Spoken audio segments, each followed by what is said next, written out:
are so many lexical choices and prosodic patterns to say that I'm happy to be here and to present our keynote. So today, let me try one. I am pleased to introduce our keynote speaker. Hope the lexical choice was good and the prosodic pattern too. So I will let him present his keynote for half an hour. Thank you. So good morning, everyone. I'd like to outline a typology which I think you'll find interesting in its own right, and I hope it'll be helpful for those planning experimental work. So what you'll see is mainly by Sebastian Fedden, myself, but other colleagues have contributed, and you'll see them on the way through. Let's start out just to get on the same page with a traditional gender system. These three examples, you change the noun heading the subject, journal, takes, as you see, boil, and since there are other nouns denoting males that behave the same way, we traditionally call this the masculine gender. Similarly, for gazieta, boila, there are nouns denoting females that would behave the same way, and traditionally we call that the feminine. And then there's a third set of neuters. And if we define gender this way in terms of agreement and look at the languages of the world, then just under half have systems of this type. Others don't, and you can see how they're distributed around the world from that sample. So having got started, the outline, key question then is how speakers know. Then we'll look at the bigger picture. So nominal classification more generally, and mainly talk about how we can measure these systems. So how do speakers know? Traditionally, we treat this model this through assignment systems. And for a really nice, simple one, we go to Dagestan. So this is the Caspian. To the west, you can see the Great Caucasus range. And in that sort of area, we find the Dagestanian languages. We'll talk about just two today, Bagwalal and Archi later. So here's the Bagwalal gender system.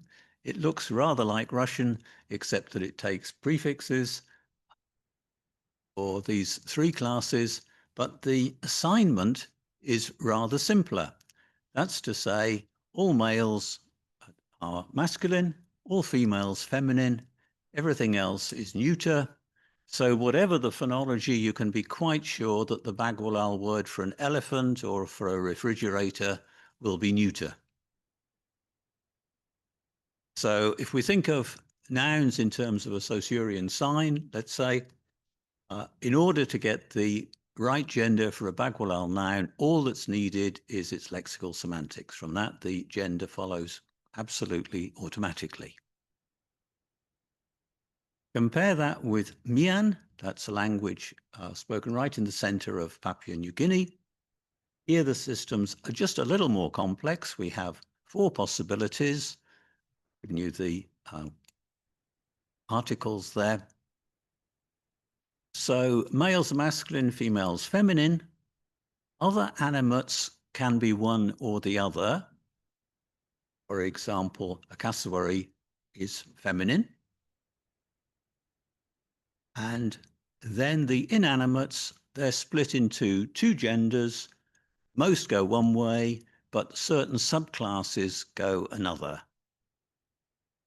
So if we compare that with Bagwalal, it's roughly the same type, just that the generalizations are a little more complex.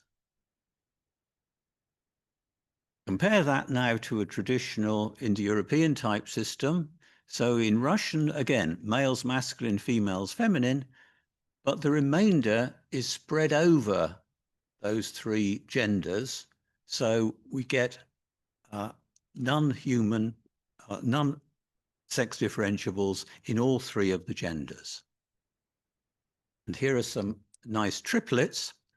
I hope that however smart you are at lexical semantics, you'd say this is going to be difficult as a semantics task. take, for example, these joints in the human body, masculine, feminine, and neuter. What we need to look at, though, is rather how they inflect. So Russian has got three main inflection classes. Clearly, the speaker needs to know how to inflect a given noun.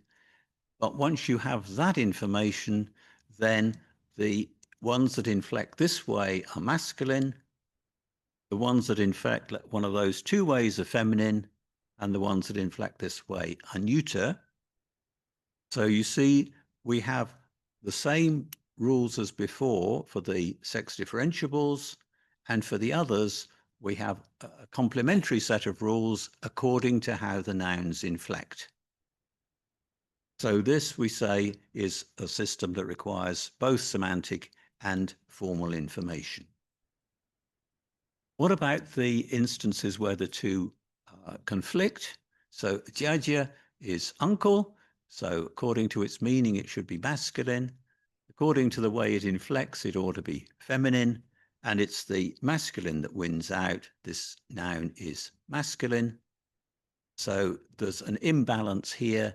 The semantic rules take preference, and there's an imbalance in the typology too, in that there are systems which are purely semantic.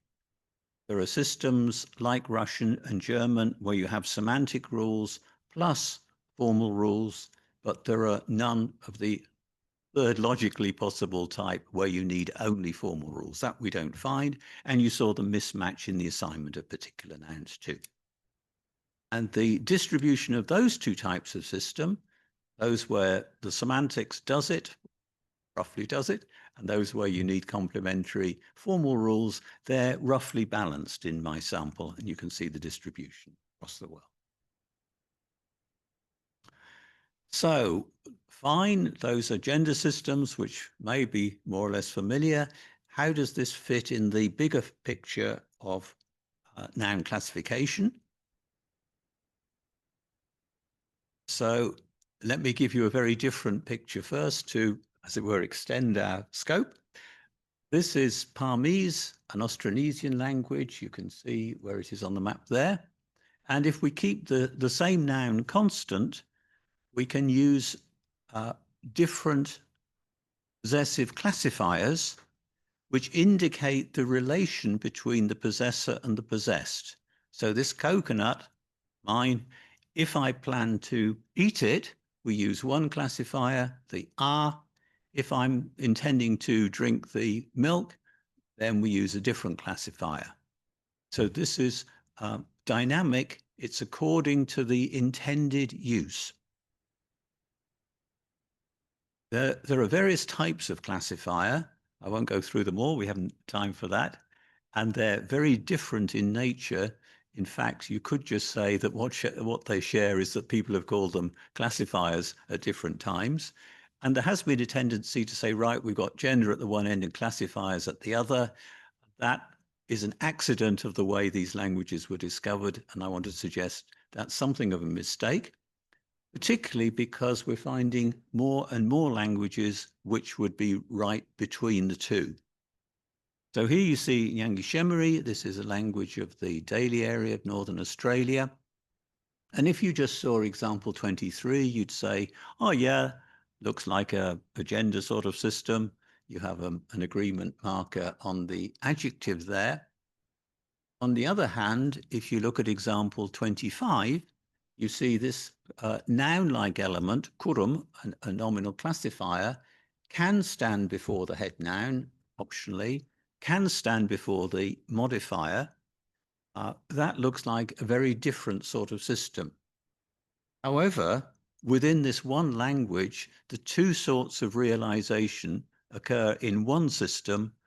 Some of the examples have the bound agreement, some of them have the free-form agreement, but they form one system in that each noun typically has a single value. It takes the agreement-like nominal classification, or it takes the noun-like one. So we're saying we've got one big problem rather than gender versus something else. If that's the case, we should set about looking for measures to measure across these different systems. They're going to have to be fairly abstract because there's a lot of variation in there. So going to take a canonical approach. Just briefly, we try and set up scales. We push them to the logical extreme. We try and measure from 0, as you do in science, and we use that as a baseline to calibrate from. And really, it's not the same as prototypical, unmarked, or any of these things. I'd like to remind you of the notion of 0 on the Kelvin scale. That's not something that's familiar or frequent or indeed desirable. It is just a very good place to measure from. And if you're interested, quite a bit of recent literature. There's a bibliography on the SMG site, and there's a lot of those things are downloadable. So what we're trying to do then is set up a string of criteria, and languages will vary according to where they sit, according to different measures. Just as some things can be long and hot, and you can have things that are short and hot, and all the different possibilities. In other words, we're saying, let's not set up two extremes, but measure from 0, as it were, and see where we get with that. Okay, what do we gain? Well, that's our typology. Memorize it now, and I'll illustrate bits of it. So first off, redundant versus informative. The canonical system, we're saying, is redundant in that it provides no new information. So if you think back to Bagwalal, if you see an agreement saying feminine human, you don't learn anything because you knew that from the lexical semantics of the noun heading that phrase. That's not to say that redundant is a bad thing. For communication purposes, it can be helpful, but in terms of measuring these systems, we learn nothing from the agreement possibilities in Bagwalal. So we can measure this pretty much at 0. Now then, here's Maung, which at first sight looks like a gender system, but unlike most of the gender systems you've seen, there's a certain amount of flexibility in the assignment. So 30 shows us that iron is in the masculine gender in this language. However, in 31, the iron is being used in the construction of a house. House is in the edible gender, and so the gender of iron can be shifted on a one-off, as it were, for this purpose, which is not something you're used to from French or Russian, let's say. So we want to say then that Maung is further up the scale, further away from 0, compared with Bagwalal. This is Savo-Savo, language of the Solomons. Only 2 genders in this language.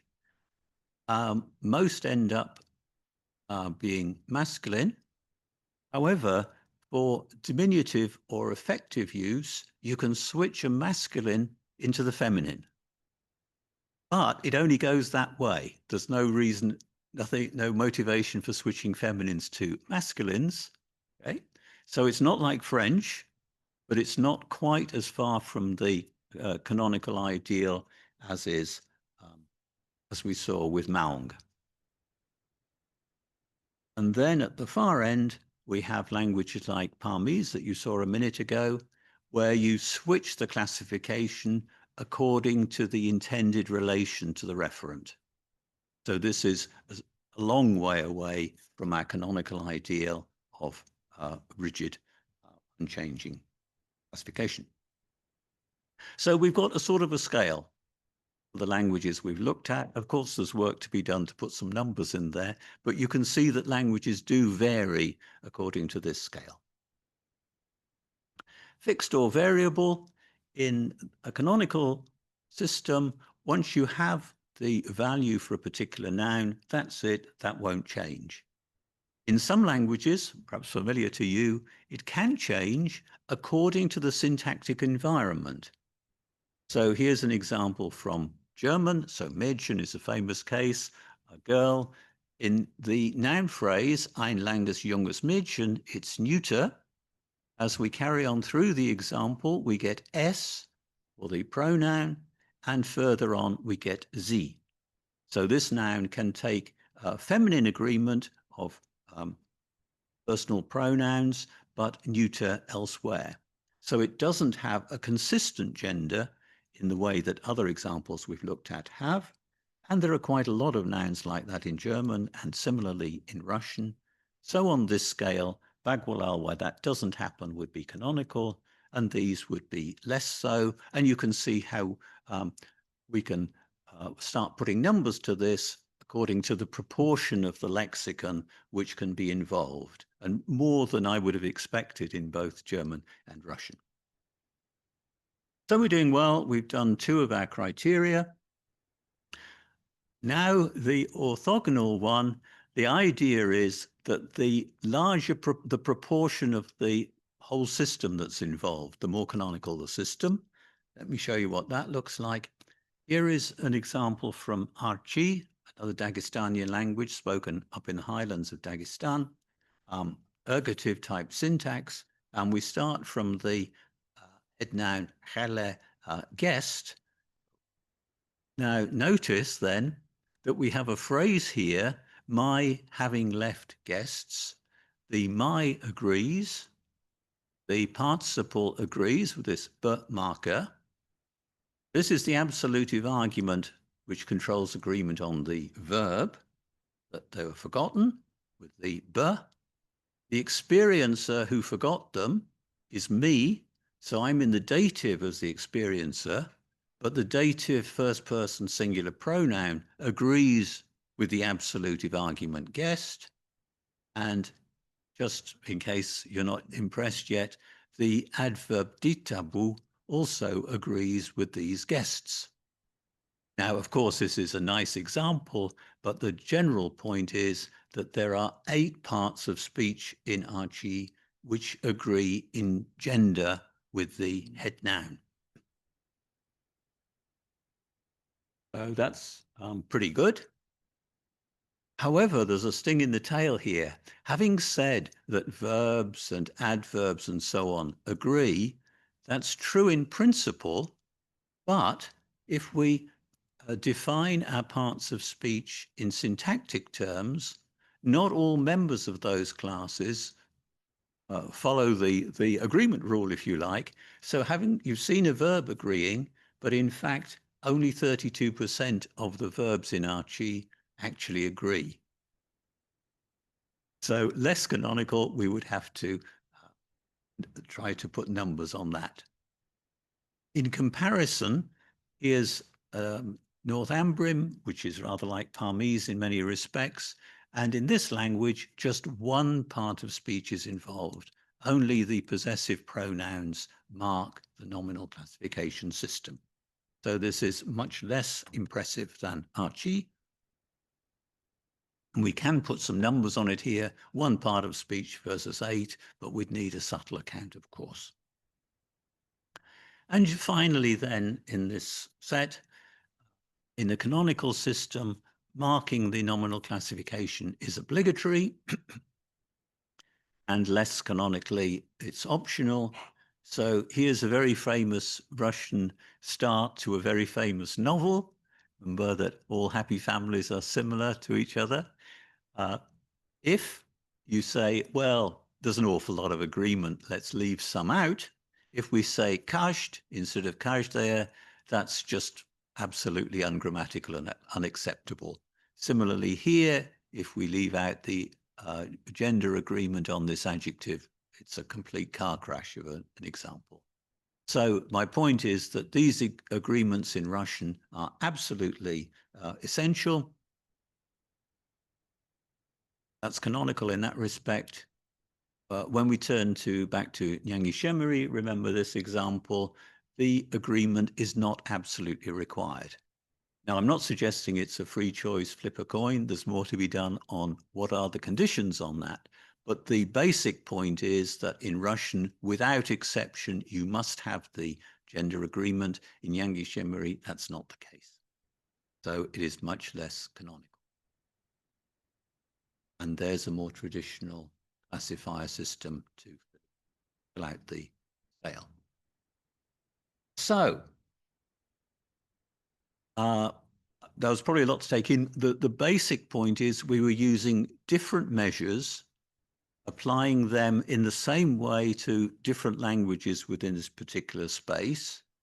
And here's a result of the ones we looked at.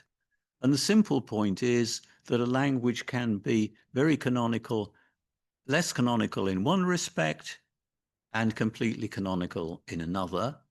It's not a question of putting languages in one or other bucket, but rather saying there are different measures that we can apply.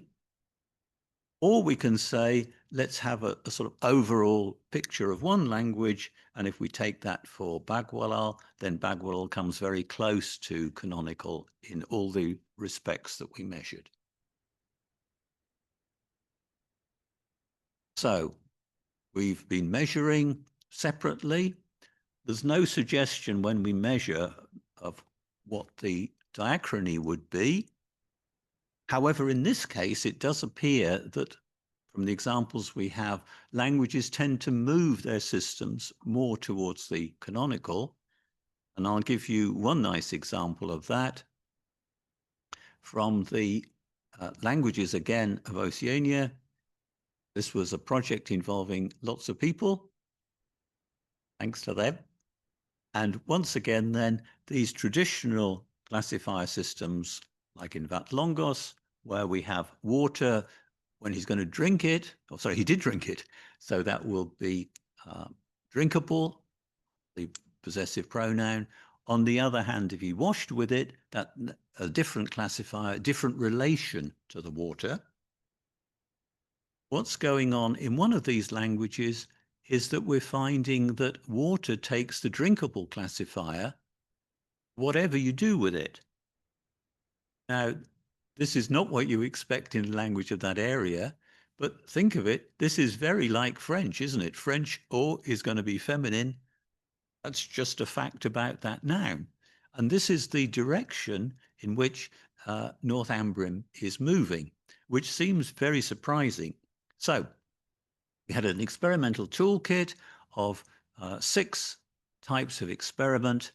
Very briefly on just one of them for now, we looked at 6 languages, 4 in Vanuatu, to include, of course, Northumbrian, and 2 in New Caledonia. It's a lot of people, so thanks to them. Roughly 20 consultants per language. And the one I'll talk about just briefly is storyboards. So we have these, or commissioned this very nice artwork. And the story is basically that John and Mary go somewhere and get something, in this case, a pig. They take it with them. John always does the obvious thing. He eats his pig. And Mary does something a little more adventurous. She takes hers off to market and sells it.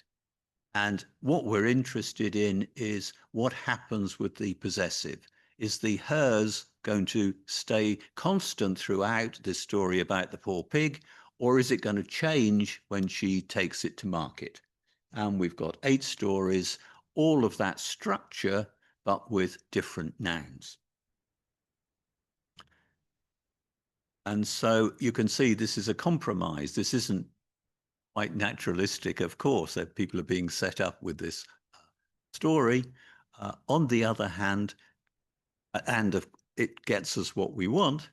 On the other hand, there is a certain amount of free storytelling. People tell the story in different ways, and we're just interested in the possessive pronouns. And the results, very briefly, are that we find much more fixedness with the use in Northumbrian on the left. It's significantly different from all the others. The 2 languages of New Caledonia on the right are behaving very much as you'd expect a language of this area. But interestingly, the three Vanuatu languages in the middle are starting to move towards the Northumbrian situation. Their classifier system is moving to a more fixed one, a bit more like the gender system. So we've got movement of the system, and the diachrony then is that these very open systems, if you like, are becoming more gender-like, which is quite surprising. Having got that nice artwork, we reused it for community materials. So we've got the stories, the dictionaries and grammars for the different languages. I'll pass those around so you can have a look.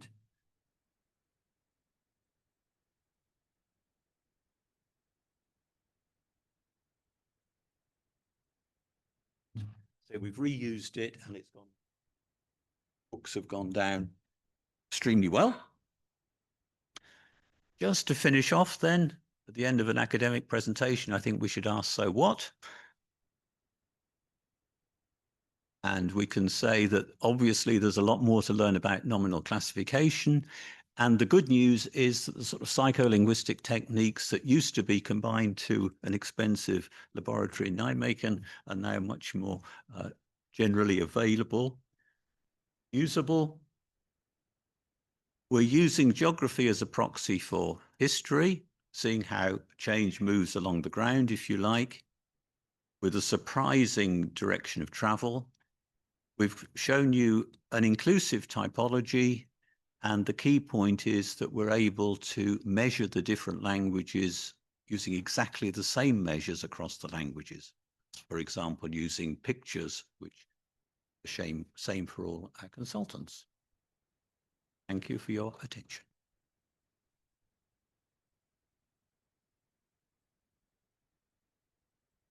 Thanks. Thank you very much for this nice presentation. So any question, comments is welcome. So please. Don't hesitate. Thank you. Well, thank you. Your presentations made me think, and I put the question now. Some things I had in mind, but not thought so much. I mean, the classical Greek system, the parts of speech, remains more or less the same until today. Right. And my question, I've been wondering many times, it is the article. Could we get rid of it, or do we really need it? The article? The article, yes. Right. Well, I mean, the gender distinction is fake. I mean, say it's only very seldom. I mean, you have the book, which is neutral or whatever, and then in some languages it's feminine, in other languages is masculine. I mean, the gender distinction. Right. The only way we use it is for definite and indefinite relations. And my question now is, do you know any language which might not have article, or have their article for one use and not the other? oh, sure. Yeah. There are certainly plenty of languages without articles. In Russian, for example, there are some that have one but not the other. So the article is typically to do with information structure, and whether or not it marks gender is a separate point, if you like. So, and when it does mark gender, then the question is that doing anything? In terms of semantic information, very often not very much. It's not doing a great deal there. The question, I think, is whether this redundancy is helpful, in that it's all right in this very nice environment where we have quiet and one person typically talking at once. In more lifelike environments, we're having to make the best of a signal which is maybe muffled or in competition with all sorts of other systems, and we have to pick up on what we can get. And in that environment, arguably, the article may be useful. But I think it's a very good question, quite what these systems are doing and what happens when they're not available. So just to go back to the Archie example I gave you, if I can find it quickly enough. I think I can. Give me just one sec. Yeah. So I said that Archie has this complex agreement system. However, most verbs don't agree. And if you look at the instances where you have agreement on the verb and those where you don't, we haven't been able to find a difference. And others have done more careful counts in Johanna Nichols on English. You might have expected that people would compensate by adding in more pronouns or so. But as far as we can see, they don't, which is very upsetting if you're a morphologist, because you wonder quite what is going on here.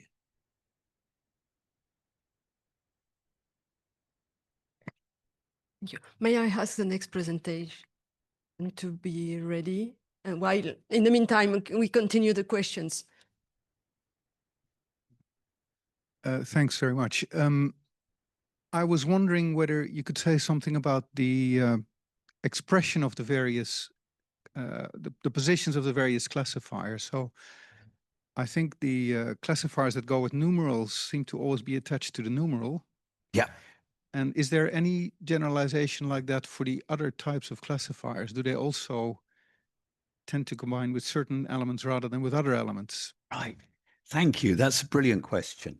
The thing, what has vitiated the field, this little field, I mean, is that people have talked about gender systems one way and classifier systems another. So people talk about possessive classifiers, particularly numeral classifiers and so on. But that's a completely different way from the way we talk about gender systems. We don't say that French has got an adjectival gender system or an article gender system. We talk about it has a two-way distinction and how you work out which gender a noun belongs to and so on. And similarly, and so if we take that into our big picture, we need to say, what are systems like that of Mandarin doing? How free is the choice? Not as free as we're typically led to believe. And similarly, look at the gender systems and say, okay, where are these realized? And that was part of the typology. So in Archie, they're realized on 8 of the possible parts of speech, as opposed to 1. So what I'm saying is, first off, we've got to do the measurements and the counts. And the picture seems to be that those distinctions aren't as great as we've thought, simply because of the history of the description. And more generally, we saw languages like French and Greek on the one hand, and then there was Burmese and Thai and so on. And people say, oh, look, there's a big difference between them. And indeed there is.